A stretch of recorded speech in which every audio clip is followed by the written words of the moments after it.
भोकरदन तालुक्यातील पारध पोलीस ठाण्याच्या हद्दीत गुप्त माहितीच्या आधारे मोठी कारवाई करण्यात आली।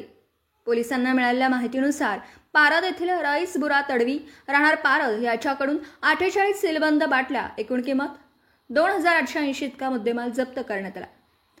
तसेच अमोल उत्तम बर्डे राहणार पिंपळगाव याच्याकडून 22 सीलबंद दारूच्या बाटल्या किंमत 2200 व एक मोटारसायकल किंमत 70,000 असा एकूण 72,000 किमतीचा मुद्देमाल जप्त करण्यात आला।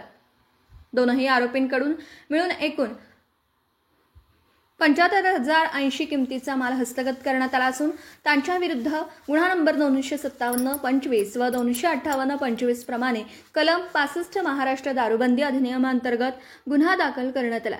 सदर कारवाई माननीय पोलीस अधीक्षक अजय बंसल, अपर पोलीस अधीक्षक आयुष निपाणी तसेच उपविभागीय पोलीस अधिकारी काटेकर साहेब यांच्या मार्गदर्शनाखाली एपीआय माने, पोलीस हवालदार संतोष जाधव, पोलीस कर्मचारी भगवान जाधव व पोलीस कर्मचारी सुनील जाधव यांनी केली। व्हिडिओ रिपोर्टर मजहर पठाण, केटीव्ही न्यूज, भोकरदन, जालना। आपल्या परिसरातील बातम्या आमच्यापर्यंत पोहोचवण्यासाठी स्क्रीनवर दिलेल्या क्रमांकावर संपर्क साधू शकता। दूरध्वनी क्रमांक 9833235011।